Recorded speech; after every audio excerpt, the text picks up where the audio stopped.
ঈদের বাকি আর মাত্র হাতে গোনা কয়েকদিন, ফলে অনেকেই আগে ভাগে বাজার করছেন। এতে ঈদ যত ঘনিয়ে আসছে ততই বাড়ছে মুরগির চাহিদা, আর সেই চাহিদার সঙ্গে পাল্লা দিয়ে বাড়ছে দামও। গত এক সপ্তাহ ধরে বাজারে মুরগির দাম ধারাবাহিকভাবে বাড়ছে।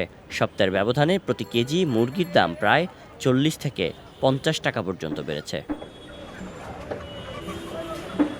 মুরগির এমন চড়া দাম নিয়ে বিক্রেতারা বলছেন, ঈদের আগে সাধারণত মুরগির চাহিদা বেড়ে যায়, কিন্তু এবার সেই চাহিদার তুলনায় সরবরাহ কিছুটা কম থাকায় দাম বাড়তি।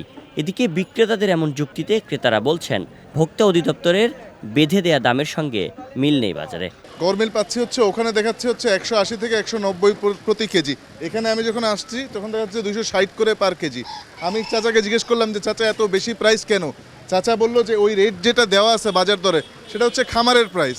তো এরকম যদি তারতম্য থাকে তাহলে আমার জন্যও নিতে সমস্যা, ওনার জন্যও বিক্রি করতে সমস্যা। মুরগির বাজার বাড়ার উদ্দেশ্য হলো যারা মাল আনতেছে তারা বলতেছে যে তেল আছে না, তেলের দাম বেড়ে গেছে, বাইরে যাওয়াতে গাড়ি ভাড়া বেড়ে গেছে, এই জন্য মুরগির দাম বেড়ে গেছে।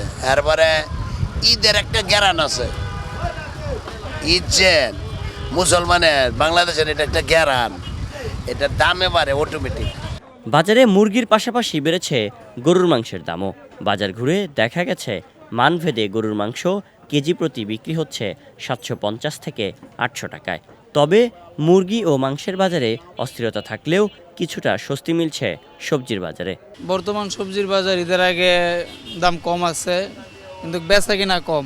মালের দাম কমে গেছে, বেচা কিনা কম হওয়ার কারণ হচ্ছে আপনার এখন মানুষ বেশিরভাগ মার্কেটিং নিয়ে ব্যস্ত, ঈদের মার্কেট নিয়ে ব্যস্ত, এই জন্য সবজির বাজারে একেবারেই কাস্টমার নাই। ঈদকে সামনে রেখে অনেক ক্রেতা এখন শপিংয়ে ব্যস্ত, আবার অনেকে ঈদের ছুটিতে গ্রামের বাড়ির উদ্দেশ্যে ঢাকা ছাড়ছেন, ফলে বাজারে সবজির দাম কম। ঈদের আগেই চড়া মুরগির বাজার, মাত্র এক সপ্তাহ ব্যবধানে মুরগিতে কেজি প্রতি দাম বেড়েছে 40 থেকে 50 টাকা পর্যন্ত। ঈদের আগেই হঠাৎ করে মুরগির এই দাম বেড়ে যাওয়া নিয়ে বিক্রেতারা বলছেন, সরবরাহ কম থাকার ফলেই দাম বেড়েছে মুরগির। শায়ন সাব্বির, বিজয় টিভি, ঢাকা।